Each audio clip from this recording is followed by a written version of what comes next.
তো এই Japanese language শিকাৰ কাৰণে মিনিমাম 5 to 10 months লাগে আৰু লাকিলি এই প্ৰশিক্ষণ দিয়াৰ কাৰণে ASEAN 1 বুলি এটা Japanese farm along with teachers from Japan have come down to Assam to impart this training.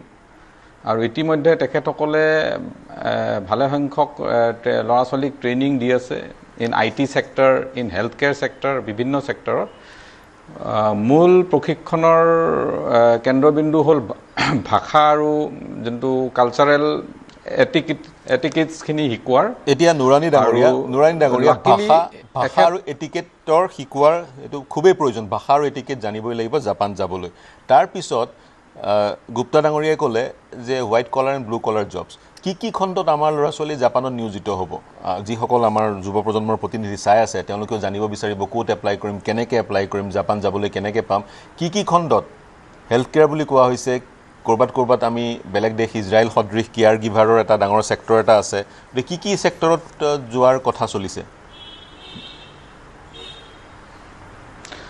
ইয়াত আসলতে জাপান গভৰ্ণমেণ্টৰ ফালৰ পৰা তেখেতসকলে SSW বুলি এটা স্কিম আছে হেতুৰ অধীনত তেখেতসকলৰ 16টা আইডেন্টিফাইড সেক্টৰ আছে যোনটো সেক্টৰত তেখেতসকল ইজিলি জাপানত যাব পাৰে সেই 16 সেক্টৰত some of the মানে biggest requirement is IT sector, agriculture sector, healthcare sector আৰু আনকি ব্লু কালাৰ জব ড্ৰাইভাৰ আনুষংগিক তেনেকৈ ভালেখিনি চাকৰি আছে আৰু যোনখিনি ইজিলি মানে লাইক এচিভেবল হয় অৰ্থাৎ মই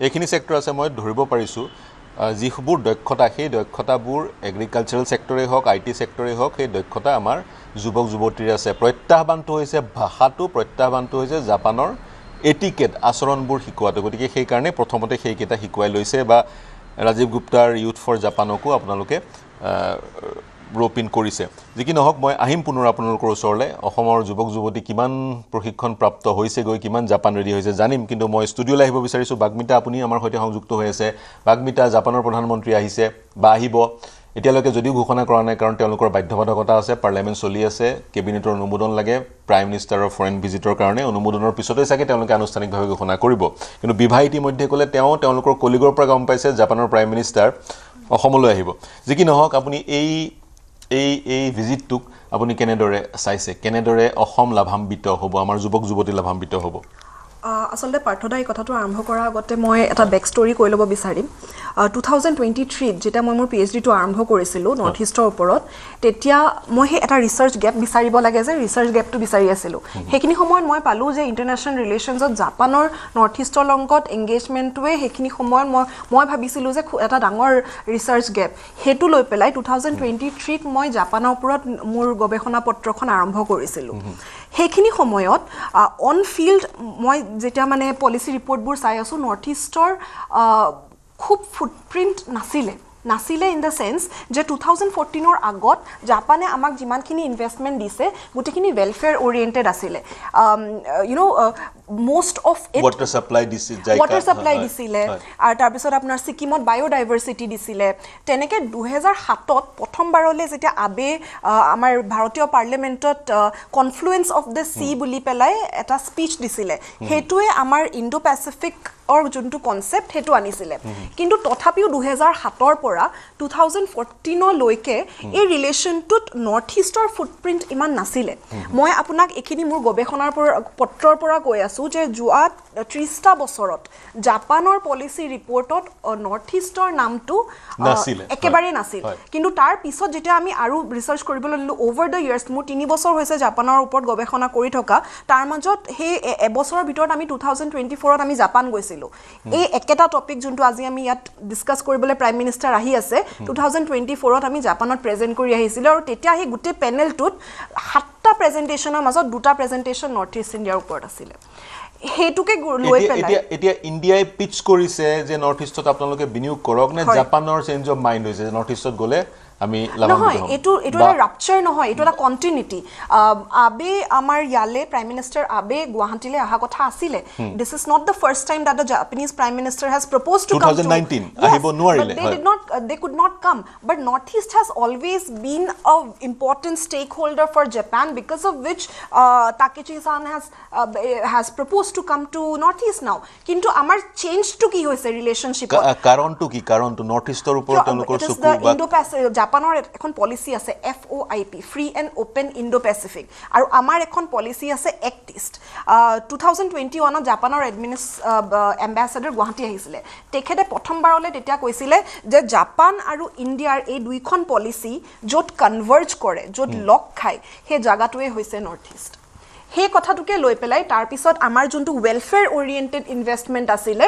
2017 চনত জাপানে আমাৰ লগত নৰ্থ ইষ্ট ৰোড কানেক্টিভিটি প্ৰজেক্টটো সাইন কৰি পেলাই সেই ওয়েলফেয়াৰ ওৰিয়েন্টেড প্ৰজেক্টটো স্ট্ৰেটেজিক এটা নেচাৰ দিলে strategic nature dile keneke apuni jodi Japanor investments khini sai junkita corridor teoluke bonai ase moi bahut recently moi he fieldor pora ahisu he project kita nirikhon kori pelai mo researcher karone protekto corridor goi pelai ekhon international border ot lok khaise he international border tur pora ami juntu Southeast Asia le at a land route so if tomorrow we have to create a land route towards Southeast Asia or what we call today is the larger Indo-Pacific Northeast is that only land route aru he karontur karone teluke Northeast ot biniyog koribo bicharise ba Northeast or karone eta sombond Northeast or hoite eta sombondho sthapan koribo bicharise moi bibha apunak rokhai disilu apuni koi asile apunar কলিগৰ পৰা আপুনি খবৰটো পালে এতিয়া মোক এটা কথা কক এই 4 বছৰত আপুনি জাপানিজ কিমান শিকিছে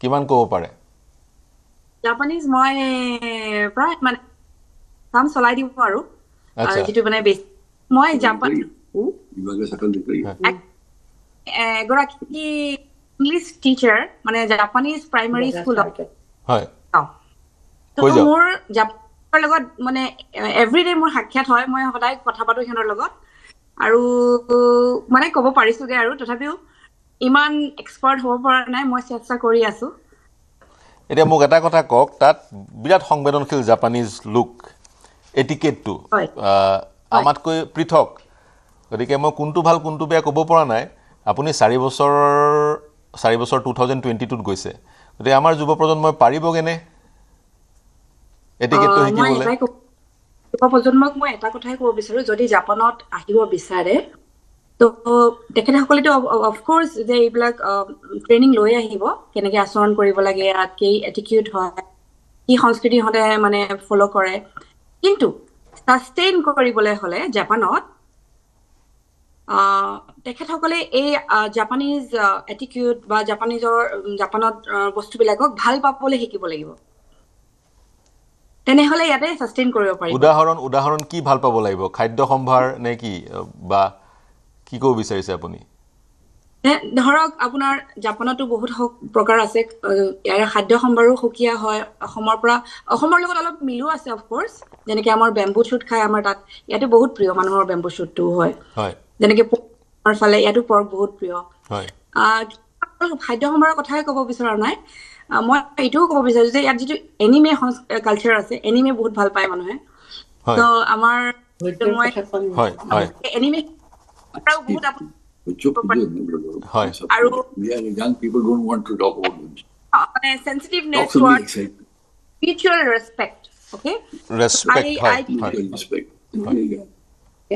মই বেলা বাইদেউ মই আপোনাৰ ওচৰলৈ আহিম মই আহিম হয় হয় হয় মই আপোনাৰ ওচৰলৈ আহিম যদি তেতিয়া আপোনাৰ মন্তব্য লম ৰেসপেক্ট কি আছিল বিভা হয় মই ইনপুট এক্সপেৰিয়েন্সৰ পৰা মই কৈছো যেটো নেকি মিউচুৱেল ৰেসপেক্ট ৰাইট হয় মই এখন ট্ৰেইনত গৈ আছো হয় ইয়াতে জাপানত ট্ৰেইনত কথা পতাটো নিষেধ কথা পাতিব নাপায় আৰু তাত যেনেকৈ হয় হেনেকুৱা হয় মই কথা পাতিলে মোৰ যে লগৰজন কাকত বহি থকা মানুহজনৰ ডিস্টাৰ্ব হ'ব তেখেতে বেয়া ভাব পাৰে এই কথাটো মোৰ সংবেদনশীলতাটো থাকিব লাগিব হয় মই ললো আপোনাৰ কথাটো সংবেদনশীল হ'ব লাগিব মিউচুৱেল ৰেসপেক্ট খুবেই প্ৰয়োজন গতিকে সেই ধৰণৰ প্ৰশিক্ষণবোৰ দিয়া হৈছে বেলা চন্দ্ৰানী বাইদেউ এতিয়া আপোনাৰ ওচৰলৈ আহিছো এটিকেটৰ কথা ক'লে আপুনি বা ভাষাৰ কথাটো ক'লে এতিয়া কি খণ্ডত আমাৰ ল'ৰা ছোৱালীয়ে ভালকৈ কাম কৰিব বুলি ভাবে প্ৰথম কথা আৰু জাপানৰ প্ৰধানমন্ত্ৰী আহিব যিহেতু আমাৰ ইয়ালৈ তেওঁ উত্তৰ পূৰ্বাঞ্চলত কি খণ্ডত বিনিয়োগ কৰিব লাগে বুলি আপুনি ভাবে First and foremost is education. Educational ওপৰত Skill. স্কুল প্ৰাইমেৰী স্কুলৰ পৰা হয় Skill. Right. Skilling. হয় আৰু স্কিলত স্কিলত টুৰিজিম হয় টুৰিজিম খুব এটা ডাঙৰ হেৰি হৈছে সেইটোৰ ওপৰত হয় হয় Semiconductor. মই ললো তাৰ সমান্তৰালে আমাৰ ল'ৰা ছোৱালী কি কামত নিয়োজিত হ'ব পাৰে বুলি ভাবে আপুনি তাত কি খণ্ডত এইটো হৈছে মানে ধৰক হস্পিটেলত এতিয়া ভেৰি মাছ নিডেড মানে হয় হোম হেল্প কেয়াৰ টেকাৰ হয় হয় অল্ড এজ হোম আছে ইয়াত হয় তাত বহুত মানুহক লাগে হয় সেইটো Construction. কনষ্ট্ৰাকশ্যনত বহুত মানুহ লাগে Hotel. হয় হোটেলত লাগে বহুত মানুহ যেনেকে বেড মেকিং এইবিলাক আছে হোটেলৰ কাম সেইবিলাক হয়। আৰু ইয়াত এটা হেৰি আছে আমাৰ অসমতো ইণ্ডিয়াতো চাগে আছে দুই এখন ইয়াত আগতে এইটো কৈছিলে 7-11 ৰাতিপুৱা 7টাৰ পৰা হয় 11টালৈকে দোকানখন খোলে হয় সেই তাৰ কাৰণে তাত বহুতো এতিয়া মানুহে ফৰেনাৰে কাম কৰিছে সেইবিলাকত কৰিব পাৰে হোটেলত পাৰ্টিৰ কাৰণে মানুহ লাগে আৰু কোনবাজনে কৈছিলে ড্ৰাইভাৰ লাগে বুলি হয় হয় তাৰ কাৰণে আকৌ এটা ট্ৰেইনিং এটা আছে হয় সেইটো পাছ কৰাৰ পিছতহে আহিব পাৰে মানে পাছ কৰাৰ পিছতে আহিব পাৰে গতিকে বিভিন্ন খণ্ড আছে য'ত নিয়োজিত হ'ব পাৰিব মই ৰাজীৱ গুপ্তা আপোনাৰ ওচৰলৈ যাব বিচাৰিছোঁ তো you talked about training imparting training to the youth of Assam you are training them on language and on culture and what else are the sectors you are training them So as you know, respected Mr. Noorani mentioned, Japan and India have a memorandum of understanding on the SSW pathway, that is the specialized skilled worker pathway, and that has about 16 domains in which people can work. We have to understand that all domains are not applicable because they are exam based and there are certain exams which are happening in India. So one of the initiatives, and through your forum I would like to also appeal to the policy makers, that one thing that Japan has to do and the Indian government has to do is to increase the number of exams that are there in India. So currently we have elder care which is there. We are training in elder care. We have already sent about 35 candidates on elder care. We are training in agriculture and sending in agriculture. We are also doing hospitality, which includes hotels and restaurants. We also are now looking at drivers, but drivers require very specialized training and the exam is still to be formalized in India.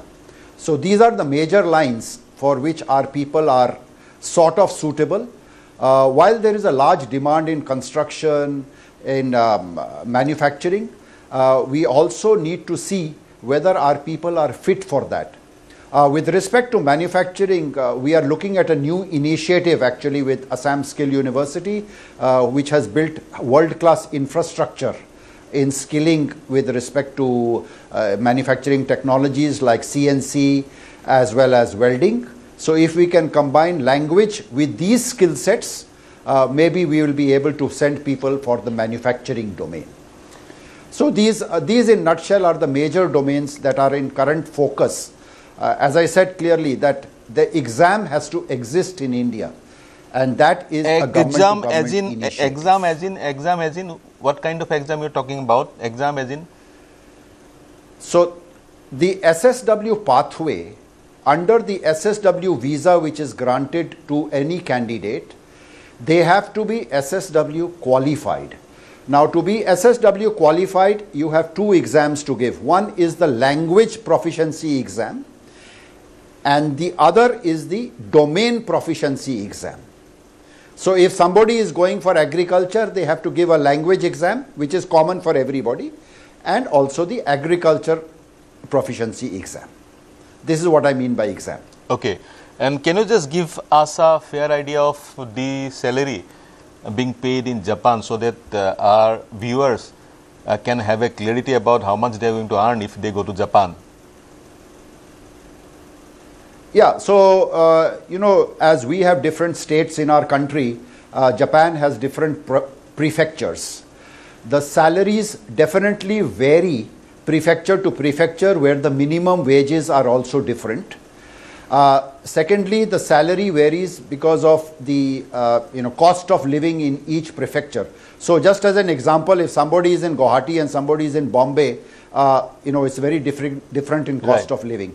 But what I would say, on an average net take home is approximately 1,20,000 to 1,30,000, and after expenses, immediately on arrival in Japan, in any of the SSW domains, the saving capacity within 3 months of starting to work is between 50,000 to 70,000 rupees.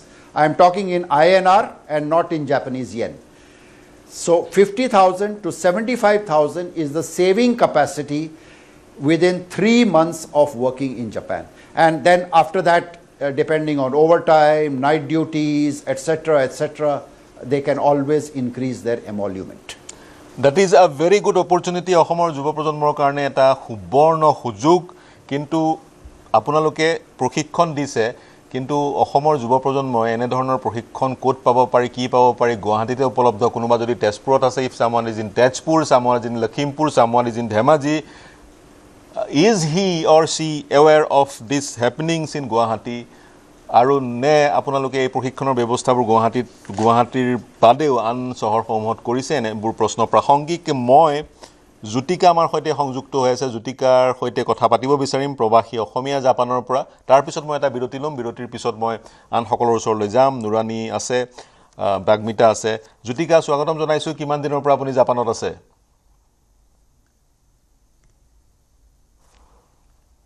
হয়, sound অহা নাই আপোনাৰ? Sorry, I was on mute. Yes, I can hear you. Yeah. হয়। মই জাপানত almost 3 বছৰ আছোঁ, আৰু মই জাপানৰ এটা বহুত ডাঙৰ MNCত এজ এ প্ৰডাক্ট মেনেজাৰ কাম কৰি আছোঁ। প্ৰডাক্ট মেনেজাৰ হিচাপে কাম কৰি আছে। গতিকে কেনেকুৱা আপোনাৰ সদৃশ জাপানলৈ গৈ আমাৰ যুৱ প্ৰজন্মই কাম কৰিবলৈ লাগিলে তেওঁলোক কি গুণৰ অধিকাৰী হ'ব লাগিব বুলি ভাবে? আপুনি জাপানীজ শিকিলে ভালকৈ? হয়, মই একচুৱেলি মই তেজপুৰ ইউনিভাৰ্চিটিৰ পৰা বিটেক পাছ কৰা। তাৰপিছত just after my college, I got into a Japanese company. তাতে মই জাপানীজ শিকিছোঁ। এণ্ড য়েছ, MNCত কাম কৰিব হ'লে, জাপানীজ কোম্পানী MNCত কাম কৰিব হ'লে জাপানীজ জনাটো এটা বহুত ডাঙৰ এটা এডভান্টেজ হয়। আৰু মই একচুৱেলি মোৰ কোম্পানীয়ে প্ৰভাইড কৰিছিলে language learning. So almost last 15 years, মই Japanese company লগত কাম কৰি আছো as a bilingual product manager. So yes, you must know Japanese language if you want to work in an IT company in Japan. Japanese ভাষাটো জানিব লাগিব। আপোনালোকৰবোৰ white কলাৰ job, দক্ষতা আছে আপোনালোকৰ, আপুনি ইঞ্জিনিয়াৰ। গতিকে সেই ধৰণেৰে জাপানত নিয়োজিত হোৱাত এছামটো নিয়োজিত হ'বই, যিসকল তেনেধৰণে সুবিধা পাব। তাৰ সমান্তৰালে অসমৰ আন যিসকল আছে যুৱ প্ৰজন্মৰ, তেওঁলোককো প্ৰশিক্ষণ দি ব্লু কলাৰ জবসমূহত কেনেকৈ নিয়োজিত কৰিব পাৰি, এইটো এটা প্ৰশ্ন।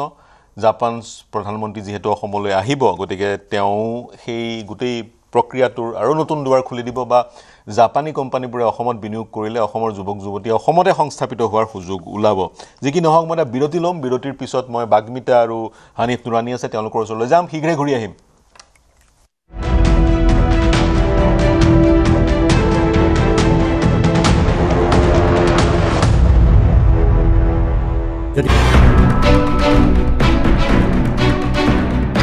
জুবিন হত্যাৰ অভিযুক্তই পাব কঠোৰ শাস্তি। আদালতত সাক্ষ্য দি এই আশা 3 সাক্ষীৰ। বুধবাৰে আদালতত সাক্ষ্যদান বিপুল ফুকন, জিতু ফুকন আৰু বিকাশ শইকীয়াৰ। জুবিন গাৰ্গৰ ৰহস্যজনক মৃত্যুৰ পাছতে 24 ছেপ্টেম্বৰত তিনিচুকীয়াত গোচৰ তৰিছিল যুৱক 3জনে। জুবিন গাৰ্গৰ মৃত্যুৰ আঁৰৰ ৰহস্য উন্মোচনৰ বাবে দাবী কৰিছিল তদন্তৰ। বুধবাৰে সাক্ষ্যদানৰ পাছত জুবিন গাৰ্গৰ হত্যাক লৈ বিধানসভাত মুখ্যমন্ত্ৰী হিমন্ত বিশ্ব শৰ্মাই আগবঢ়োৱা ভাষ্য দোহাৰিলে সাক্ষী বিপুল ফুকনে। যিটো প্ৰচেছ হ'ল গোটেই আদালতৰ কাৰ্যখিনি আৰম্ভ হৈছে বা চলিছে, মই বিশ্বাসী আদালতৰ ওপৰত, মহামান্য আদালতৰ ওপৰতো মোৰ বিশ্বাস আছে, নিশ্চয় আমি ন্যায় পাম।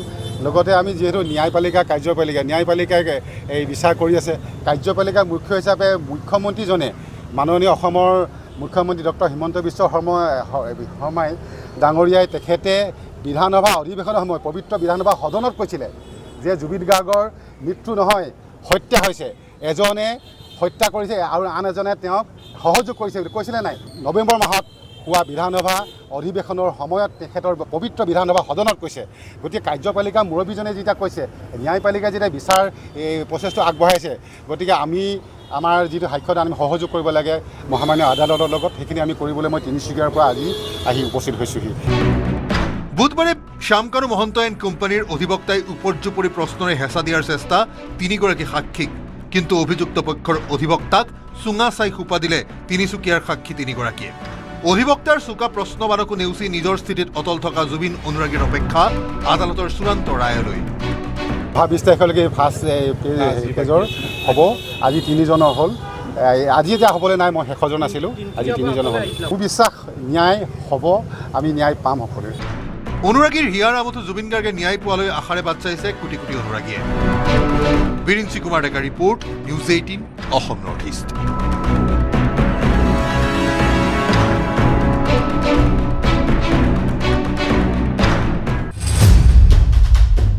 চিকিৎসকৰ নামত কলংক, ডাক্তৰ JP দাসৰ নিকৃষ্ট কাণ্ড, উদাৰবন্দৰ পাৰিজাত হোটেল এণ্ড ৰেষ্টুৰেণ্ট লণ্ডভণ্ড। 3 মাহে নিৰুদ্দেশ হৈ থকা কিশোৰীক লৈ উদাৰবন্দৰ লাঠিগ্ৰামত থকা পাৰিজাত হোটেল এণ্ড ৰেষ্টুৰেণ্টত প্ৰৱেশ কৰিছিল ডাক্তৰ JP দাসে। সেই কথা ৰাজহুৱা হোৱা মাত্ৰকে পাৰিজাত হোটেল এণ্ড ৰেষ্টুৰেণ্টৰ সন্মুখত গোট খালে বহুজন। নিৰুদ্দিষ্ট কিশোৰীক মোকলাই দিয়াৰ দাবী জনালে ৰাইজে, কিন্তু ৰাইজৰ দাবীলৈ ভূক্ষেপ নকৰি বন্ধ কোঠাৰ ভিতৰত ডাক্তৰ JP দাসে লুকুৱাই ৰাখিলে নিৰুদ্দিষ্ট কিশোৰী। তেতিয়াই উত্তপ্ত হ'ল পাৰিজাত হোটেল এণ্ড ৰেষ্টুৰেণ্টৰ পৰিস্থিতি। ক্ষুব্ধ লোকে ঘটনাস্থলী লণ্ডভণ্ড কৰি মতাই আনিলে আৰক্ষীক। তাৰ পাছতে উদাৰবন্দ আৰক্ষীয়ে পাৰিজাত হোটেল এণ্ড ৰেষ্টুৰেণ্টৰ বন্ধ কোঠাৰ পৰা উদ্ধাৰ কৰিলে নিৰুদ্দিষ্ট কিশোৰী। মেয়েটা হলো মাইনর, বাকি যেটা ক্লাস 7 এ পড়েন মেয়েটা, হ্যাঁ মোস্ট প্রবলি এবার 8 এ উঠছে মেয়েটা। মাইনর মেয়ে, 15 ইয়ার্সের মেয়ে, আজকে ডক্টর লেখা গাড়ির মধ্যে এই যে মালিক জেপি দাস না কি জানি না, মেন নামটা আমি জানি না, জেপি দাস, তার দিনের বেলা এই মেয়েটারে আমরা খবর পাইছি এইখানে রাখে, শিলচর তার আরেকটা আছে। এটা 3 মাহ পূৰ্বে নিখোজ হৈছিল দুধপাতলি দুৰ্গানগৰৰ 8ম শ্ৰেণীৰ ছাত্ৰীগৰাকী।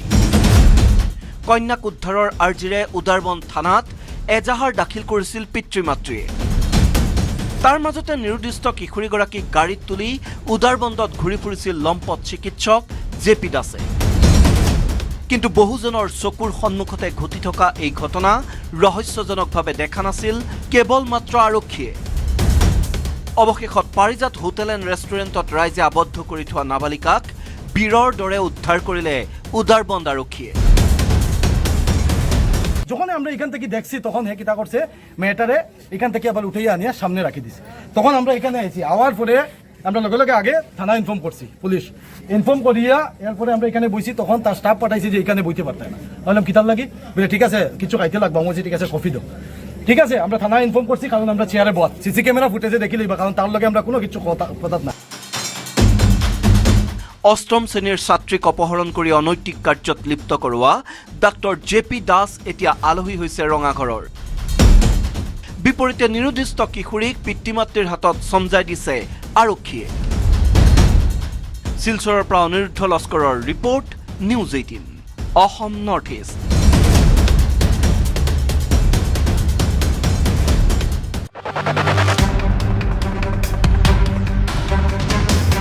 বাংলাদেশী অনুপ্ৰৱেশকাৰীক লৈ সীমান্তত চোকা নজৰ ৰাজ্য চৰকাৰৰ। বাংলাদেশীক দেখিলে ব্যৱস্থা লোৱাৰ নিৰ্দেশ চৰকাৰৰ। প্ৰতিদিনে BSFৰ সহায়ত পুষ্পেক কৰিছে অবৈধ বাংলাদেশীক। সুযোগ পালে অসমত সোমাবলৈ সাজু বাংলাদেশী অবৈধভাৱে অসমত প্ৰৱেশৰ চেষ্টা কৰা বাংলাদেশীৰ ওপৰত প্ৰতিদিনে ব্যৱস্থা গ্ৰহণ কৰিছে চৰকাৰে সীমান্তত বিএছএফে অবৈধ নাগৰিকক আটক কৰাৰ পিছত লগে লগে পুশবেক কৰিছে বহু বাংলাদেশী নাগৰিকক লগতে অন্য কোনো স্থানত বাংলাদেশী নাগৰিক আটক কৰাৰ পিছত আৰক্ষীয়ে তাৎক্ষণিকভাৱে বিএছএফৰ জৰিয়তে পুশবেক কৰিছে চলিত মাহলৈকে প্ৰায় ৩৩টা বাংলাদেশী নাগৰিকক পুশবেক কৰিছে চৰকাৰে বৰাকৰ শ্ৰীভূমি আৰু কাছাৰ জিলাত সৰ্বাধিক বাংলাদেশী পুশবেক কৰিছে বিএছএফ আৰু অসম আৰক্ষীয়ে শেহতীয়াকৈ গুৱাহাটী ৰেলৱে ষ্টেচনত নিয়মীয়া তালাচীত ধৰা পৰিছিল ৯ বাংলাদেশী নথি পৰীক্ষণৰ অন্তত ৯ বাংলাদেশীক উভতাই পঠিয়াই আৰক্ষীয়ে ত্ৰিপুৰা হৈ অসমত সোমাই বাংলাদেশী নাগৰিকৰ দল কামৰ সন্ধানৰ বাবে অসমলৈ আহে বাংলাদেশী নাগৰিক লগতে ত্ৰিপুৰা মেঘালয়ৰ ডাউকি আৰু পশ্চিমবংগ সীমান্তইদি অসমত প্ৰৱেশ কৰে বাংলাদেশী নাগৰিকে একাংশ এজেণ্টে ধনৰ বিনিময়ত ভুৱা নথি পত্ৰ প্ৰস্তুত কৰি বাছ অথবা ৰেল সেৱাৰ দ্বাৰা অসমলৈ প্ৰেৰণ কৰে বাংলাদেশী নাগৰিকক অসমৰ পৰা ৰেলেৰে অন্য ৰাজ্যলৈও গুচি যায় বাংলাদেশী নাগৰিক বিশেষকৈ অসম চৰকাৰে এই ক্ষেত্ৰত সকলো সময়তে তীক্ষ্ণ দৃষ্টি ৰাখিছে সমগ্ৰ বিষয়টোত বেৰেচি কুমাৰ ডেকাৰ ৰিপৰ্ট নিউজ 18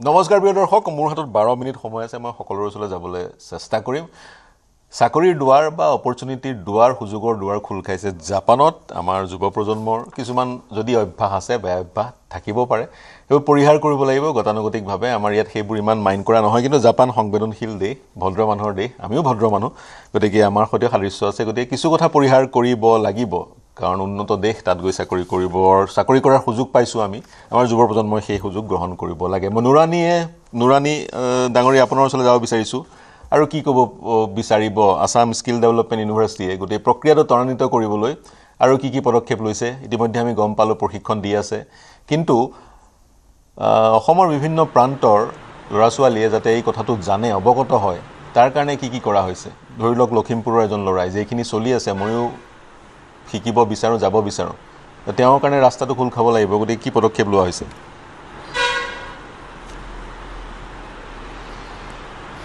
হয় এটো পাইলট প্ৰজেক্ট হিচাপে আমি ইতিমধ্যে ষ্টাৰ্ট কৰিছো কিন্তু ইয়াৰে লগতে আমাৰ স্কিল ইউনিভাৰ্চিটিৰ লগত জাপান ফাউণ্ডেশ্যনৰ লগত ইতিমধ্যে টাই আপ হৈছে আমি যদিও জাপানিজ ল্যাঙ্গুৱেজ প্ৰশিক্ষণ দিয়াৰ বাবে উদ্যোগ লৈ আছো হাতত কিন্তু যথেষ্ট সংখ্যক প্ৰশিক্ষণ দিব পৰাকৈ আমাৰ ইয়াত প্ৰশিক্ষক নাই তো যাতে পৰ্যাপ্তভাৱে আমি প্ৰশিক্ষক অসমত উপলব্ধি হয় তাৰে বাবে জাপান ফাউণ্ডেশ্যনে টিচাৰ্ছ ট্ৰেইনিং প্ৰগ্ৰাম এটা ইতিমধ্যে আৰম্ভ কৰিছে তো আমাৰ এই প্ৰগ্ৰামটো এই মাহৰ 1 তাৰিখৰ পৰা আহা মাহৰ 1 তাৰিখৰ পৰা আৰম্ভ হ'ব এইটো আত্মহীয়া প্ৰগ্ৰাম এটা য'ত আমি যিমান পাৰো আমাৰ স্থানীয় ইয়াৰে মানে মানুহক এই ল্যাঙ্গুৱেজৰ মাষ্টাৰী কৰিবলৈ প্ৰশিক্ষণ দিয়া হ'ব যাতে তেখেতসকলে ডাউন দা লাইন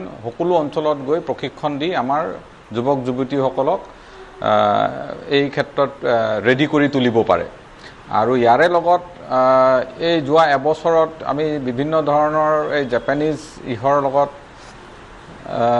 সম্পৰ্ক থাকাৰ বাবে আৰু এটা বস্তু গম পাইছো আমাৰ অসমীয়া মানুহখিনি প্লাস নৰ্থ ইষ্টৰ মানুহখিনি তেখেতসকলৰ ভালেখিনি কালচাৰেল সিমিলাৰিটি আছে হেতুৰ কাৰণেও is one of the biggest reason যে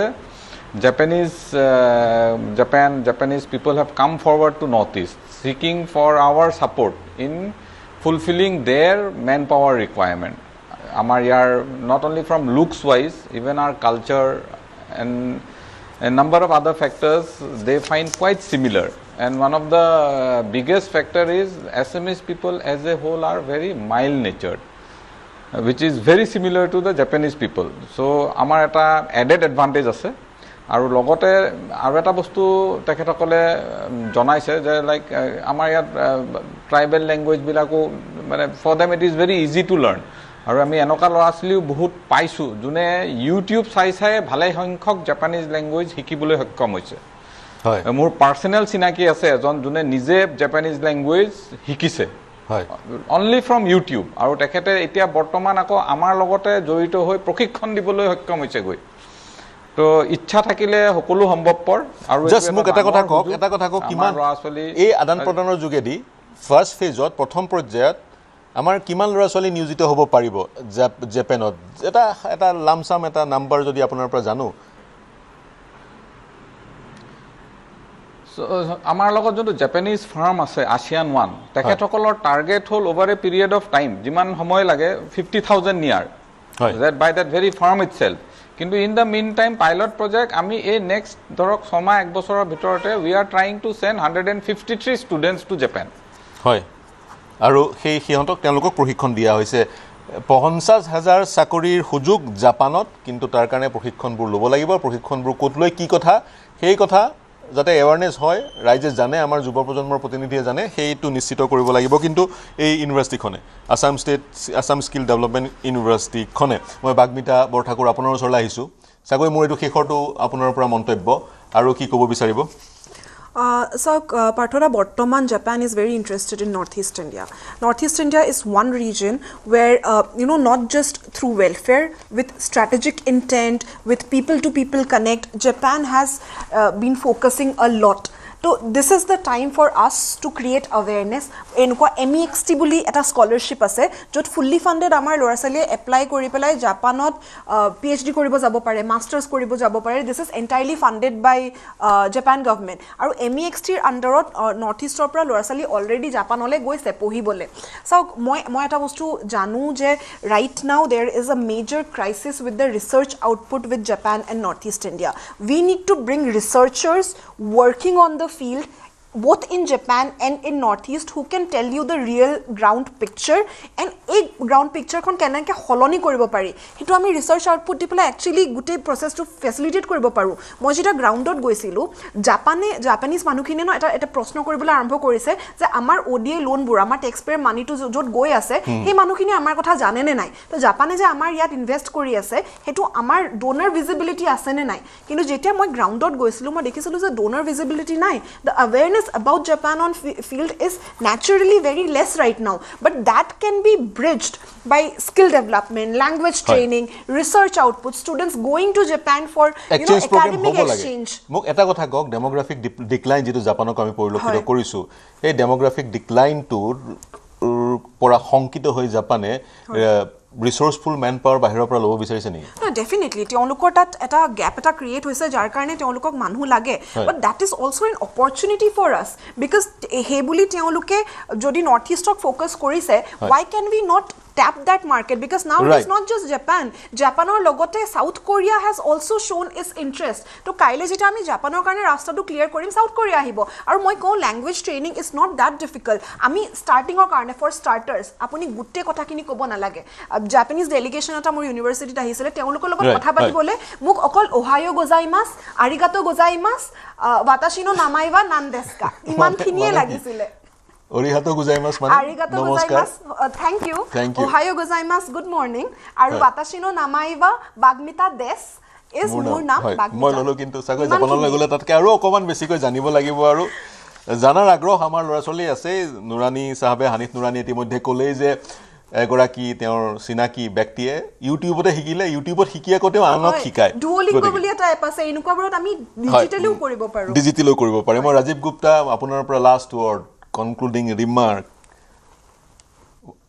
ki kobo bisaribo so I think it's a great opportunity and as Mr. Nurani just mentioned so we are now leading Japan Foundation and Indo-Japan Business Council are leading a program to develop the ecosystem just as Bangalore as a city has developed into the IT hub if we can create Japanese language faculty and teachers for the program that we are launching on the 1st of July with Assam Skill University being the lead institutional partner, we will have at least a bunch of teachers, 20 which is the cohort size, who will then be able to be, your question about somebody from Dhemaji, somebody from Lakhimpur, all these people will be able to go and open language centers, culture centers, etc.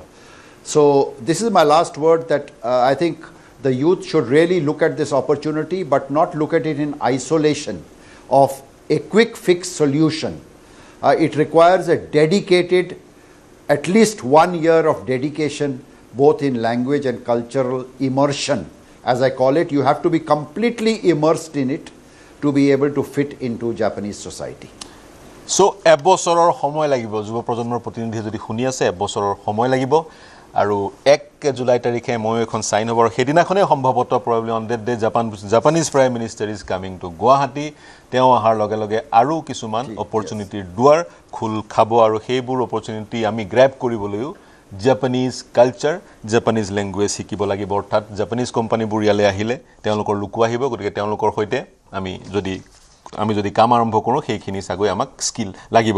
মই জাপানলৈ যাব বিচাৰিছোঁ এতিয়া, মই আৰম্ভ কৰোঁ। বেলা বাইদেউ আপোনাৰ পৰা এক লাষ্ট ৱৰ্ড কি ক'ব? মই ক'ব খুজিছোঁ যে আজিকালি নেটত মানে লেংগুৱেজ শিকিব হ'লে আপুনি এইটোৱে কৈছে, আপুনি বুজি পাওক নাপাওক আপোনাৰ শুনাৰ এটা অভ্যাস হ'ব লাগে। নেটত আজিকালি বহুত জাপানী ড্ৰামা আছে, নিউজ আছে, বা যেনেকৈ আগতে চাগে কোনোবাই কৈছিলে এবাউট কাৰ্টুন, সেইবিলাকো আছে, সেইবিলাক শুনিব লাগে।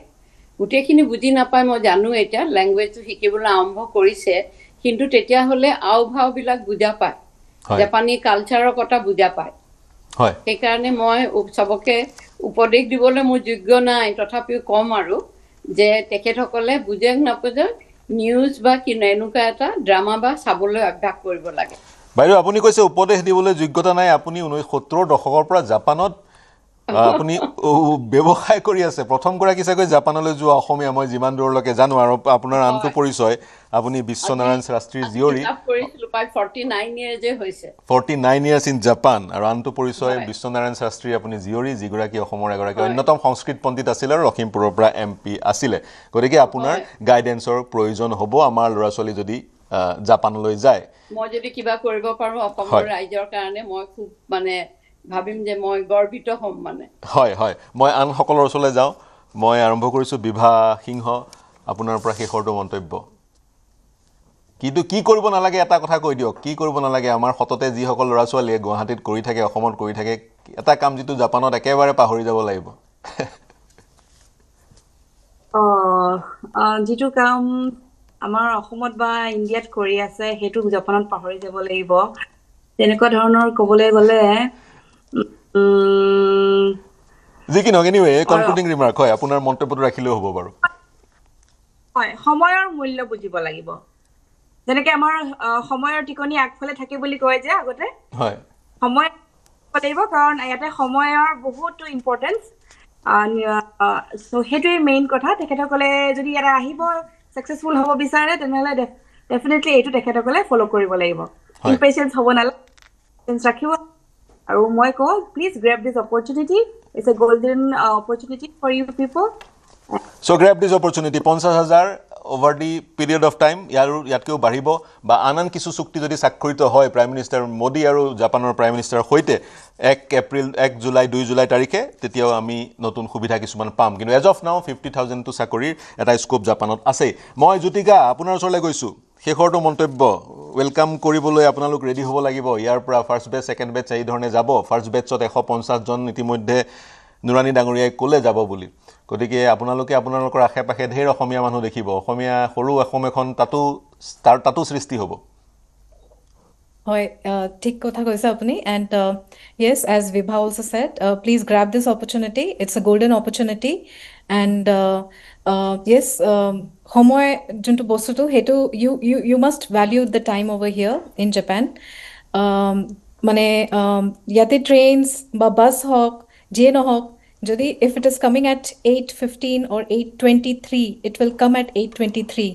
So if somebody is calling you for a meeting at some 8:15, be there maybe say 20 minutes ago. So hetu mentality to ami loy Japan ahibo lagibo, and definitely ami to yate rokhi asu. Last year jetia Dr. Himanto Biswa Sharma ahisile in Tokyo, তেতিয়া তেখেতে কৈছিলে যে কি there is an opportunity for almost 50,000 Assamese people in Japan. So we were waiting since that day, and I think the time is not very far when we will come to Japan, and we are waiting for them with our hands widely open. হয়, মই এই চিন্তাৰে মই অনুষ্ঠান সামৰিব লাগিব। আমাৰ যেতিয়া অসমীয়া যুৱক যুৱতী জাপানলৈ যাব তেওঁলোকৰ নিজৰ সংস্কৃতিটোও লৈ যাব। প্ৰথমতেতো জাপানৰ সংস্কৃতি শিকি লৈ যাব, সমান্তৰালে নিজৰ সংস্কৃতি লৈ যাব, আৰু সংস্কৃতিৰ আদান প্ৰদানৰ যোগেদি মানৱ সমাজ সমৃদ্ধ হয়। আমাৰ বিহু, আমাৰ খাদ্য সম্ভাৰ ইত্যাদি তেওঁলোকে লৈ যাব, আৰু সেই আমাৰ যি সংস্কৃতি, আমাৰ ৱে অফ লাইফ জাপানীসকলেও দেখিব, শিকিব। গতিকে এটা কালচাৰেল এক্সচেঞ্জো হ'ব। এই চিন্তাৰে মই অনুষ্ঠান সামৰিছোঁ। মোৰ সৈতে সংযুক্ত হোৱাৰ কাৰণে বেলা চন্দ্ৰানী, ৰাজীৱ গুপ্তা, হানিফ নুৰানী, বিভা সিংহ, জ্যোতিকা বৈশ্য আৰু বাগ্মিতা বৰঠাকুৰ সকলোকে ধন্যবাদ জ্ঞাপন কৰিছোঁ। প্ৰিয় দৰ্শক, শুভৰাত্ৰি।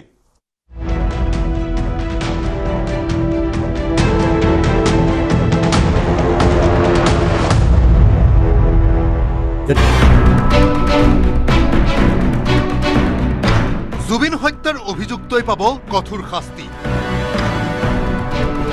আদালতত সাক্ষ্য দি এই আশা তিনি সাক্ষীৰ। বুধবাৰে আদালতত সাক্ষ্যদান বিপুল ফুকন, জিতু ফুকন আৰু বিকাশ শইকীয়াৰ। জুবিন গাৰ্গৰ ৰহস্যজনক মৃত্যুৰ পাছতে 24 ছেপ্টেম্বৰত তিনিচুকীয়াত গোচৰ তৰিছিল যুৱক তিনিজনে। জুবিন গাৰ্গৰ মৃত্যুৰ আঁৰৰ ৰহস্য উন্মোচনৰ বাবে দাবী কৰিছিল তদন্তৰ। বুধবাৰে সাক্ষ্যদানৰ পাছত জুবিন গাৰ্গৰ হত্যাক লৈ বিধানসভাত মুখ্যমন্ত্ৰী হিমন্ত বিশ্ব শৰ্মাই আগবঢ়োৱা ভাষ্য দোহাৰিলে সাক্ষী বিপুল ফুকনে। যিটো প্ৰচেছ হ'ল, গোটেই আদালতৰ কাৰ্যখিনি আৰম্ভ হৈছে বা চলিছে, মই বিশ্বাসী আদালতৰ ওপৰত, মহামান্য আদালতৰ ওপৰতো মোৰ বিশ্বাস আছে, নিশ্চয় আমি ন্যায় পাম। লগতে আমি যিহেতু ন্যায়পালিকা, ন্যায়পালিকাই এই বিচাৰ কৰি আছে, কাৰ্যপালিকাৰ মুখ্য হিচাপে মুখ্যমন্ত্ৰীজনে, মাননীয় অসমৰ মুখ্যমন্ত্ৰী ডক্টৰ হিমন্ত বিশ্ব শৰ্মাই ডাঙৰীয়াই তেখেতে বিধানসভা অধিৱেশনৰ সময়ত পবিত্ৰ বিধানসভা সদনত কৈছিলে যে জুবিন গাৰ্গৰ মৃত্যু নহয়, হত্যা হৈছে, এজনে হত্যা কৰিছে আৰু আন এজনে তেওঁক সহযোগ কৰিছে বুলি কৈছিলে নাই। নৱেম্বৰ মাহত হোৱা বিধানসভা অধিৱেশনৰ সময়ত তেখেতৰ পবিত্ৰ বিধানসভা সদনত কৈছে।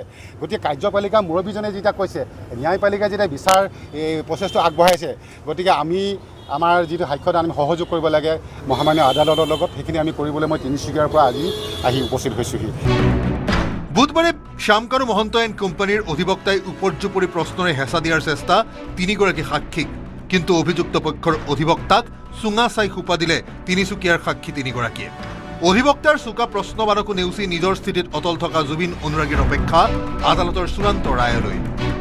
20 তাৰিখলৈকে ফাৰ্ষ্ট পেজৰ হ'ব। আজি 3জনৰ হ'ল। আজি এতিয়া হ'বলৈ নাই, মই শেষজন আছিলোঁ, আজি 3জনৰ হ'ল। মোৰ বিশ্বাস ন্যায় হ'ব, আমি ন্যায় পাম সকলোৱে। অনুৰাগীৰ হিয়াৰ আমঠু জুবিন গাৰ্গে ন্যায় পোৱালৈ আশাৰে বাট চাইছে কোটি কোটি অনুৰাগীয়ে। বিৰিঞ্চি কুমাৰ ডেকাৰ report, news 18 Assam north east.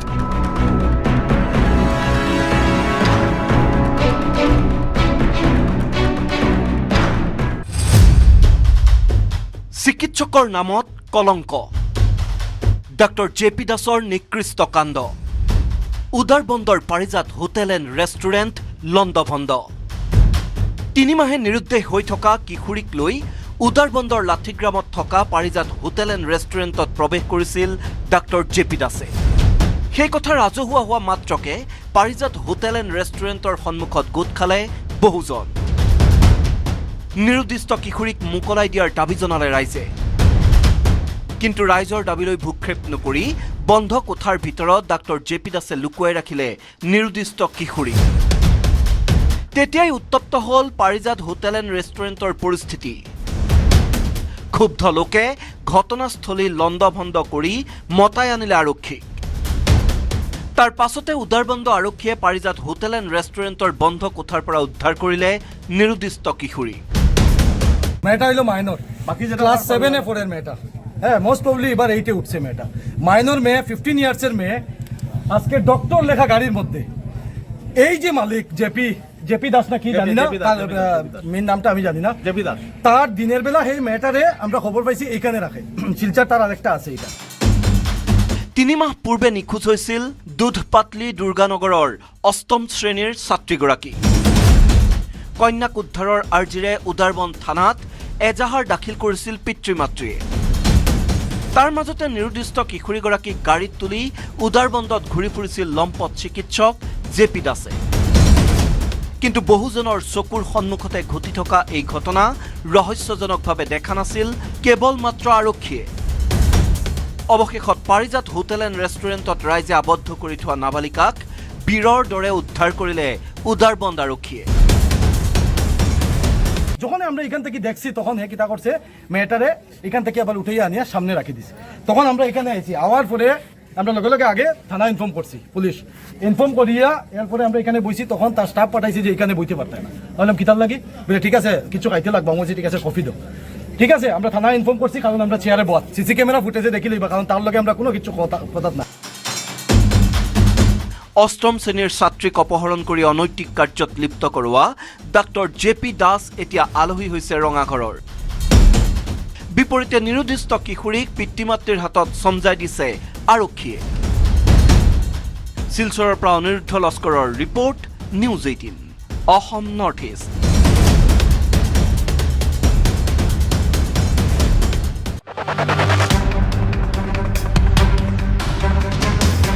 Bangladeshi অনুপ্ৰৱেশকাৰীক লৈ সীমান্তত চোকা নজৰ ৰাজ্য চৰকাৰৰ। বাংলাদেশীক দেখিলে ব্যৱস্থা লোৱাৰ নিৰ্দেশ চৰকাৰৰ। প্ৰতিদিনেই বিএছএফৰ সহায়ত পুছবেক কৰিছে অবৈধ বাংলাদেশী। সুযোগ পালে অসমত সোমাবলৈ সাজু বাংলাদেশী। অবৈধভাৱে অসমত প্ৰৱেশৰ চেষ্টা কৰা বাংলাদেশীৰ ওপৰত প্ৰতিদিনে ব্যৱস্থা গ্ৰহণ কৰিছে চৰকাৰে। সীমান্তত বিএছএফে অবৈধ নাগৰিকক আটক কৰাৰ পিছত লগে লগে পুছবেক কৰিছে বহু বাংলাদেশী নাগৰিকক। লগতে অন্য কোনো স্থানত বাংলাদেশী নাগৰিক আটক কৰাৰ পিছত আৰক্ষীয়ে তাৎক্ষণিকভাৱে বিএছএফৰ জৰিয়তে পুছবেক কৰিছে। চলিত মাহলৈকে প্ৰায় ৩৩টা বাংলাদেশী নাগৰিকক পুছবেক কৰিছে চৰকাৰে। বৰাকৰ শ্ৰীভূমি আৰু কাছাৰ জিলাত সৰ্বাধিক বাংলাদেশীক পুছবেক কৰিছে বিএছএফ আৰু অসম আৰক্ষীয়ে। শেহতীয়াকৈ গুৱাহাটী ৰেলৱে ষ্টেচনত নিয়মীয়া তালাচীত ধৰা পৰিছিল ৯ বাংলাদেশী। নথি পৰীক্ষণৰ অন্তত ৯ বাংলাদেশীক উভতাই পঠিয়ায় আৰক্ষীয়ে। ত্ৰিপুৰা হৈ অসমত সোমাই বাংলাদেশী নাগৰিকৰ দল। কামৰ সন্ধানৰ বাবে অসমলৈ আহে বাংলাদেশী নাগৰিক। লগতে ত্ৰিপুৰা, মেঘালয়ৰ ডাউকি আৰু পশ্চিমবংগ সীমান্তইদি অসমত প্ৰৱেশ কৰে বাংলাদেশী নাগৰিকে। একাংশ এজেণ্টে ধনৰ বিনিময়ত ভুৱা নথি পত্ৰ প্ৰস্তুত কৰি বাছ অথবা ৰেল সেৱাৰ দ্বাৰা অসমলৈ প্ৰেৰণ কৰে বাংলাদেশী নাগৰিকক। অসমৰ পৰা ৰেলেৰে অন্য ৰাজ্যলৈও গুচি যায় বাংলাদেশী নাগৰিক। বিশেষকৈ অসম চৰকাৰে এই ক্ষেত্ৰত সকলো সময়তে তীক্ষ্ণ দৃষ্টি ৰাখিছে সমগ্ৰ বিষয়টোত। বেৰেঞ্চি কুমাৰ ডেকাৰ report, news 18 Assam north east.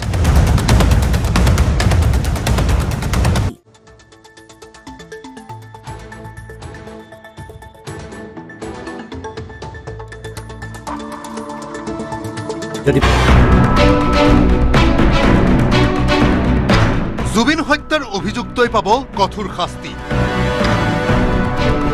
আদালতত সাক্ষ্য দি এই আশা 3 সাক্ষীৰ। বুধবাৰে আদালতত সাক্ষ্যদান বিপুল ফুকন, জিতু ফুকন আৰু বিকাশ শইকীয়াৰ।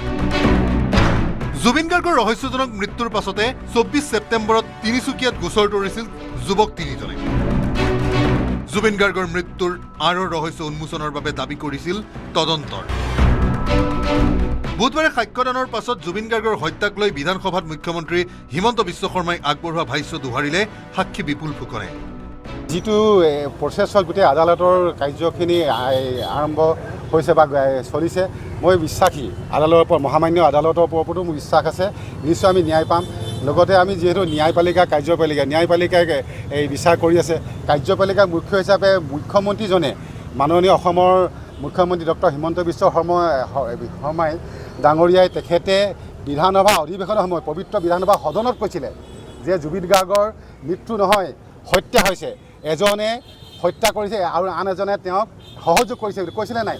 নৱেম্বৰ মাহত হোৱা বিধানসভা অধিৱেশনৰ সময়ত তেখেতৰ পবিত্ৰ বিধানসভা সদনত কৈছে। গতিকে কাৰ্যপালিকা মুৰব্বীজনে যেতিয়া কৈছে, ন্যায়পালিকাই যেতিয়া বিচাৰ এই প্ৰচেছটো আগবঢ়াইছে, গতিকে আমাৰ যিটো সাক্ষ্যদান আমি সহযোগ কৰিব লাগে মহামান্য আদালতৰ লগত, সেইখিনি আমি কৰিবলৈ মই তিনিচুকীয়াৰ পৰা আজি আহি উপস্থিত হৈছোহি। বুধবাৰে শ্যামকানু মহন্ত এণ্ড কোম্পানীৰ অধিবক্তাই উপৰ্যুপৰি প্ৰশ্নৰে হেঁচা দিয়াৰ চেষ্টা তিনিগৰাকী সাক্ষীক, কিন্তু অভিযুক্ত পক্ষৰ অধিবক্তাক চুঙা চাই সোপা দিলে তিনিচুকীয়াৰ সাক্ষী তিনিগৰাকীয়ে। অধিবক্তাৰ চোকা প্ৰশ্নবাদকো নেওচি নিজৰ স্থিতিত অটল থকা জুবিন অনুৰাগীৰ অপেক্ষা আদালতৰ চূড়ান্ত ৰায়লৈ। 20 তাৰিখলৈকে ফাৰ্ষ্ট পেজৰ হ'ব। আজি 3জনৰ হ'ল। আজি এতিয়া হ'বলৈ নাই, মই শেষজন আছিলোঁ, আজি 3জন হ'ল। মোৰ বিশ্বাস ন্যায় হ'ব, আমি ন্যায় পাম সকলোৱে। অনুৰাগীৰ হিয়াৰ আমঠু জুবিন গাৰ্গে ন্যায় পোৱালৈ আশাৰে বাট চাইছে কোটি কোটি অনুৰাগীয়ে। Biranchi Kumar Deka report, news 18 Assam north east.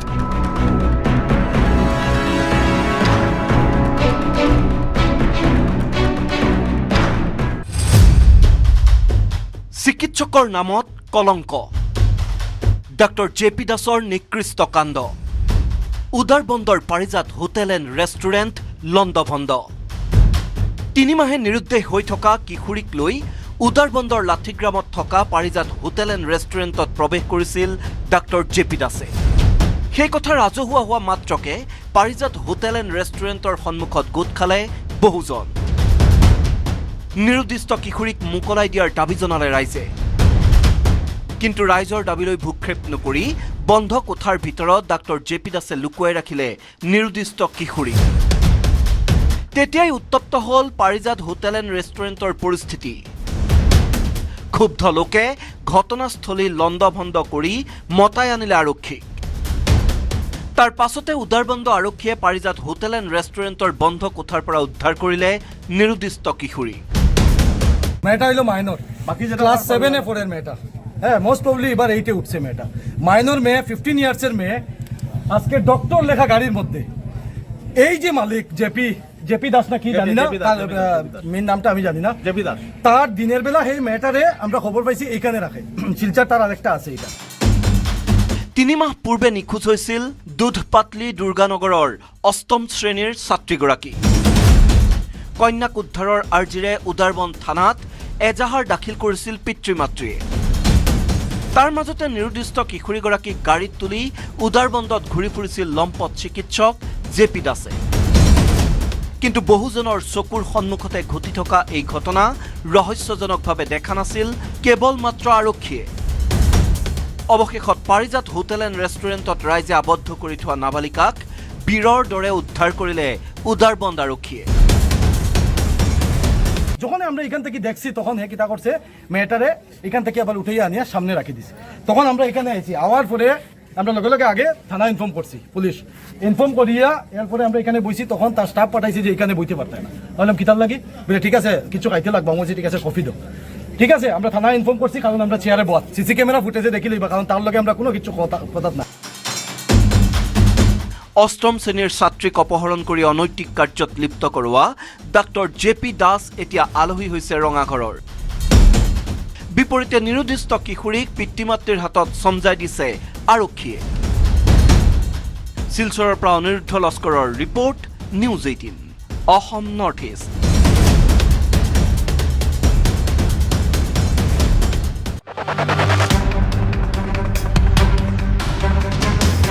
Bangladeshi অনুপ্ৰৱেশকাৰীক লৈ সীমান্তত চোকা নজৰ ৰাজ্য চৰকাৰৰ। বাংলাদেশীক দেখিলে ব্যৱস্থা লোৱাৰ নিৰ্দেশ চৰকাৰৰ। প্ৰতিদিনে BSFৰ সহায়ত পুছবেক কৰিছে অবৈধ বাংলাদেশী। সুযোগ পালে অসমত সোমাবলৈ সাজু বাংলাদেশী। অবৈধভাৱে অসমত প্ৰৱেশৰ চেষ্টা কৰা বাংলাদেশীৰ ওপৰত প্ৰতিদিনে ব্যৱস্থা গ্ৰহণ কৰিছে চৰকাৰে। সীমান্তত BSFে অবৈধ নাগৰিকক আটক কৰাৰ পিছত লগে লগে পুছবেক কৰিছে বহু বাংলাদেশী নাগৰিকক। লগতে অন্য কোনো স্থানত বাংলাদেশী নাগৰিক আটক কৰাৰ পিছত আৰক্ষীয়ে তাৎক্ষণিকভাৱে BSFৰ জৰিয়তে পুছবেক কৰিছে। চলিত মাহলৈকে প্ৰায় 33টা বাংলাদেশী নাগৰিকক পুছবেক কৰিছে চৰকাৰে। বৰাকৰ শ্ৰীভূমি আৰু কাছাৰ জিলাত সৰ্বাধিক বাংলাদেশী পুছবেক কৰিছে BSF আৰু অসম আৰক্ষীয়ে। শেহতীয়াকৈ গুৱাহাটী ৰেলৱে ষ্টেচনত নিয়মীয়া তালাচীত ধৰা পৰিছিল 9 বাংলাদেশী। নথি পৰীক্ষণৰ অন্তত 9 বাংলাদেশীক উভতাই পঠিয়ায় আৰক্ষীয়ে। ত্ৰিপুৰা হৈ অসমত সোমাই বাংলাদেশী নাগৰিকৰ দল। কামৰ সন্ধানৰ বাবে অসমলৈ আহে বাংলাদেশী নাগৰিক। লগতে ত্ৰিপুৰা, মেঘালয়ৰ ডাউকি আৰু পশ্চিমবংগৰ সীমান্তইদি অসমত প্ৰৱেশ কৰে বাংলাদেশী নাগৰিকে। একাংশ এজেণ্টে ধনৰ বিনিময়ত ভুৱা নথি পত্ৰ প্ৰস্তুত কৰি বাছ অথবা ৰেল সেৱাৰ দ্বাৰা অসমলৈ প্ৰেৰণ কৰে বাংলাদেশী নাগৰিকক অসমৰ পৰা ৰেলেৰে অন্য ৰাজ্যলৈও গুচি যায় বাংলাদেশী নাগৰিক বিশেষকৈ অসম চৰকাৰে এই ক্ষেত্ৰত সকলো সময়তে তীক্ষ্ণ দৃষ্টি ৰাখিছে সমগ্ৰ বিষয়টোত বেৰেচি কুমাৰ ডেকাৰ report news 18 Assam north east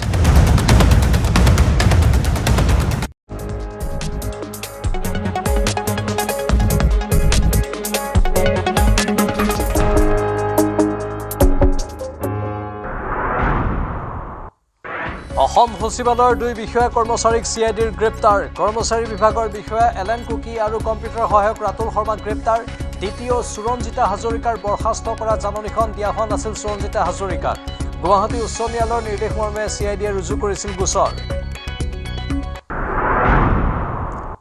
1 কিলোমিটাৰত 2খন বা 3খন প্ৰাথমিক বিদ্যালয় থাকিলে আৰু শিক্ষাৰ্থীৰ সংখ্যা 30 জনতকৈ কম থাকিলেহে হ'ব একত্ৰীকৰণ 30 জনতকৈ কম ছাত্ৰ-ছাত্ৰী থাকিলেই ৰাজ্যত বন্ধ নহয় প্ৰাথমিক বিদ্যালয় শিক্ষামন্ত্ৰী ডক্টৰ অনুজ পেগুৱে স্পষ্ট কৰি দিলে এই কথা গণেশগুৰিৰ ফ্লাইঅভাৰৰ খুঁটাত পুনৰ জুবিন গাৰ্গৰ ছবি অংকন পাৰ্পল চিটিৰ বাবে কাম কৰাৰ সময়ত জুবিন গাৰ্গৰ ছবিৰ আধা অংশ মচি পেলোৱা হৈছিল ক্ষুব্ধ অনুৰাগীয়ে আজি পুনৰ অংকন কৰিলে জুবিন গাৰ্গৰ ছবি পেৰিছৰ ভাৰ্চাই প্ৰাসাদত ইৰাণ আৰু আমেৰিকাৰ শান্তি চুক্তি স্বাক্ষৰ আমেৰিকাৰ ৰাষ্ট্ৰপতি ডোনাল্ড ট্ৰাম্প আৰু ইৰাণৰ ৰাষ্ট্ৰপতি পেজেছকিয়ানে স্বাক্ষৰ কৰে শান্তি চুক্তি এই চুক্তি স্বাক্ষৰৰ লগে লগে বিশ্বৰ বজাৰত খাৰুৱা তেলৰ মূল্য হ্ৰাস বিশ্বকাপৰ প্ৰথমখন মেচত মহাতাৰকা ক্ৰিষ্টিয়ানো ৰনাল্ডোৰ নিষ্প্ৰভ দুভৰীৰ ছন্দ আফ্ৰিকান দেশ কংগোৰ চমকপ্ৰদ প্ৰদৰ্শনত দিশহাৰা পৰ্তুগীজ বাহিনী ক্ৰ'য়েছিয়াৰ বিৰুদ্ধে ইংলেণ্ডৰ দমনীয় প্ৰদৰ্শনেৰে বিশ্বকাপৰ অভিযান আৰম্ভ আজিৰে পৰা বিশ্বকাপৰ গ্ৰুপ পৰ্যায়ৰ দ্বিতীয় ৰাউণ্ডৰ মেচ হেডলাইন্স আগবঢ়াইছে সানৰাইজ চিকেন কাৰী মছলা ৰন্ধা কৰি তোলে স্পেচিয়েল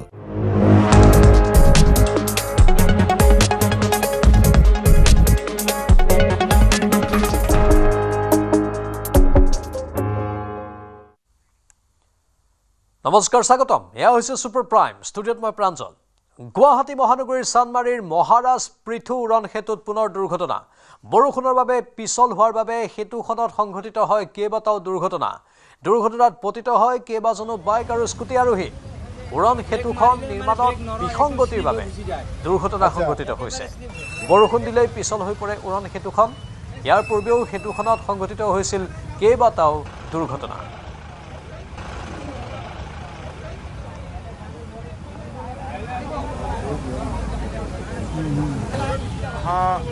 এইখন আপোনাৰ মহাৰাজ পিঠু উৰণ সেতু ব্ৰেক মাৰিলে মানে ব্ৰেক নৰয় একদম স্লিপ হৈ গুচি যায় আচ্ছা একেবাৰে স্লিপ হয়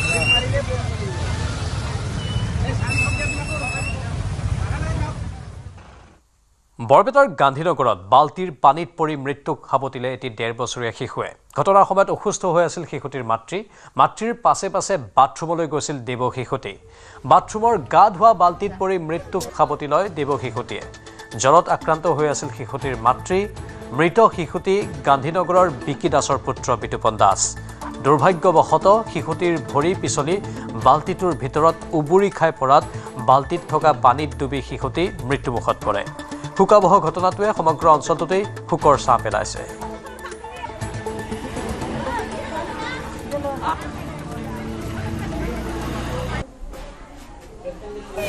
মায়াকে জ্বৰ মায়াকে বমি চমি কৰি আহিলা চলিটো পাছফালে পাছে যায় বাথৰুমত যায় মানে মায়াক আৰু লক্ষ্যই নকৰলা চলিটো পাছে গৈছে এই বাগাত দি আছে চলিটো বাজি পৰি আপুনি কিমান সময় সেনেকৈ পৰি আছিল আধা ঘণ্টা পৰি আছিল আপোনালোকে কি মানে পুলিচ প্ৰশাসনক অৱগত কৰিছে নেকি নাই কৰা ন এতিয়ালৈকে মেডিকেল নিছিল লোকসেৱা ভৱনৰ দুই বিষয়া কৰ্মচাৰী গ্ৰেপ্তাৰ চিআইডিৰ শাখা বিষয়া এলেন কুকি আৰু কম্পিউটাৰ সহায়ক ৰাতুল শৰ্মা গ্ৰেপ্তাৰ এপিএছচিৰ গোচৰত বৰখাস্ত হোৱা বিষয়াৰ গেজেট নটিফিকেশ্যন বনোৱাত ভুল কৰিছিল দুয়োজনে দ্বিতীয় সুৰঞ্জিতা হাজৰিকাৰ বৰখাস্ত কৰা জাননীত আছিল বিসংগতি 2025 চনৰ 11 জুলাইত চাকৰিৰ পৰা বৰখাস্ত কৰিছিল সুৰঞ্জিতা হাজৰিকা। এই জাননীখন দিয়া হোৱা নাছিল সুৰঞ্জিতা হাজৰিকা। লগতে ঠিকনা উল্লেখ নাছিল নিলম্বনৰ জাননীখনত। চাকৰি পুনৰ বিচাৰি সুৰঞ্জিতা কাষ চাপিছিল ন্যায়ালয়ৰ। ন্যায়ালয়ে এই শুনানি গ্ৰহণ কৰাৰ পিছতেই তদন্তৰ নিৰ্দেশ দিছিল। এই নিৰ্দেশনাৰ পিছতেই জনতা ভৱনৰ ব্যক্তিগত বিভাগে CIDত দাখিল কৰিছিল এজাহাৰ। এই এজাহাৰৰ ভিত্তিতেই CIDয়ে গ্ৰেপ্তাৰ কৰে 2 বিষয়া কৰ্মচাৰীক। এই 2 বিষয়াৰ ভুলৰ বাবে নিলম্বন কৰা জাননীখন পোৱা নাছিল দ্বিতীয়গৰাকীয়ে।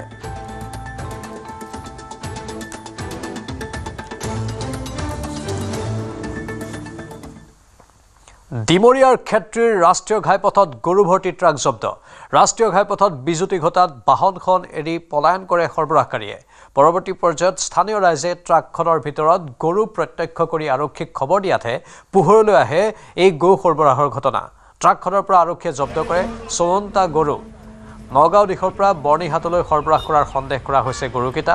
জব্দ কৰা গৰুকেইটা জাগিৰোডৰ পশ্চিম নগাঁৱৰ দহতি হাবি গাঁও প্ৰটেকশ্যন ছ'চাইটিৰ অন্তৰ্গত গৌশালালৈ প্ৰেৰণ কৰা হয়।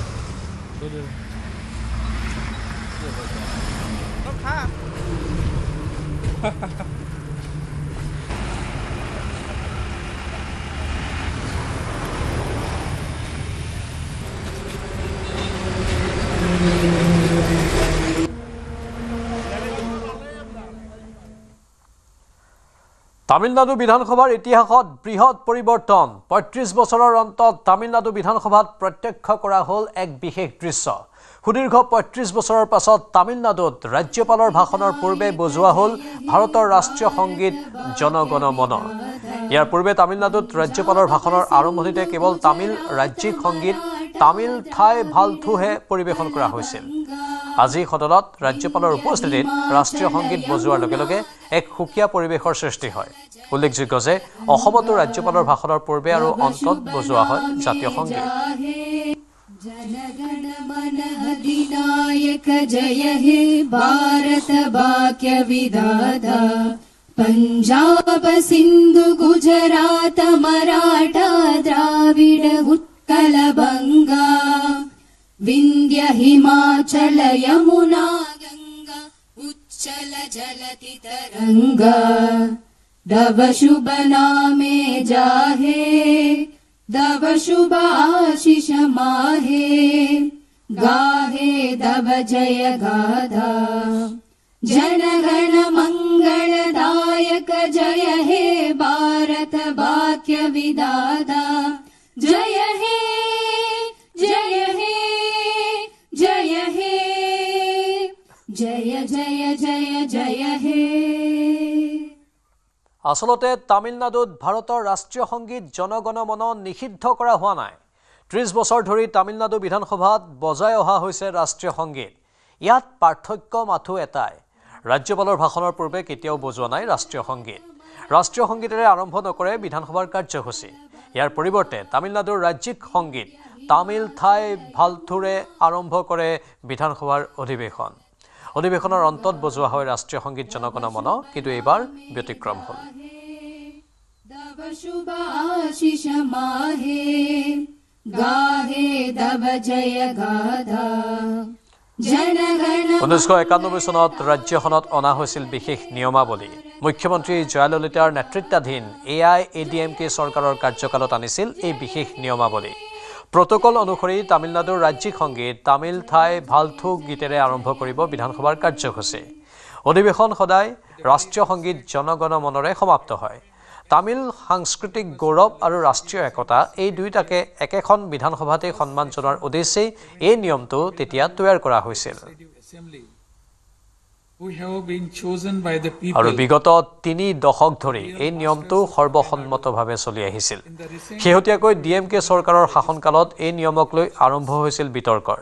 তামিলনাডুৰ ৰাজ্যপাল RN ৰবিয়ে বিৰোধিতা কৰিছিল 1991 চনৰ এই বিশেষ নিয়মৰ।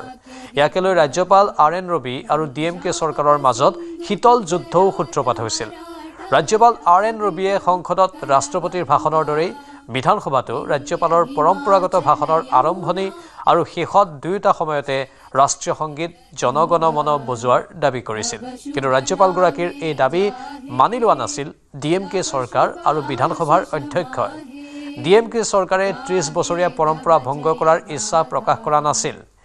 DMK চৰকাৰে ৰাজ্যপালগৰাকীৰ দাবী মানি নোলোৱাত প্ৰতিবাদ স্বৰূপে বিধানসভাৰ অধিৱেশন বৰ্জন কৰি ওলাই যায়। ইয়াৰ পৰাই ৰাজ্যখনৰ বিধানসভাত ৰাষ্ট্ৰীয় সংগীতক বজোৱাক লৈ বিতৰ্কৰ সূত্ৰপাত হয়। Jaya Jaya Jaya Jaya He. At the very outset, পৰৱৰ্তী খবৰ ৰাছিয়া ইউক্ৰেইন যুদ্ধই লৈছে ভয়াৱহ ৰূপ। ৰাছিয়াৰ ৰাজধানী মস্কোত আক্ৰমণ ইউক্ৰেইনে ড্ৰোনৰ সহায়ত চলাই এই বিধ্বংসী আক্ৰমণৰ ফলত ৰাছিয়াৰ তৈল প্ৰকল্পত সংঘটিত হৈছে ভয়াৱহ অগ্নিকাণ্ড।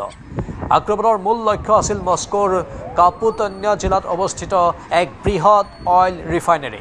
আক্ৰমণত ৰিফাইনাৰীটোৰ ইন্ধন সংৰক্ষণ কৰা এটা বৃহৎ টেংক সম্পূৰ্ণৰূপে ধ্বংস হৈ পৰে। এই বিস্ফোৰণত টেংকটোৰ ওপৰৰ ঢাকনি উৰি যায়। মুহূৰ্তৰ ভিতৰতে সমগ্ৰ এলেকাত দপ দপকৈ জুই জ্বলি উঠে।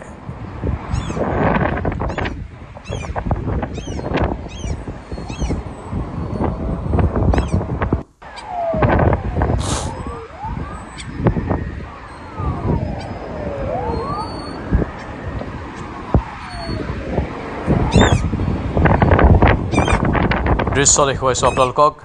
ৰাছিয়াৰ ৰাজধানী মস্কোত ইউক্ৰেইনৰ হঠাৎ আক্ৰমণ। ইউক্ৰেইনে ড্ৰোনৰ সহায়ত চলাই এই বিধ্বংসী আক্ৰমণৰ ফলত ৰাছিয়াৰ তৈল প্ৰকল্পত সংঘটিত হৈছে ভয়াৱহ অগ্নিকাণ্ড। এই আক্ৰমণৰ মূল লক্ষ্য আছিল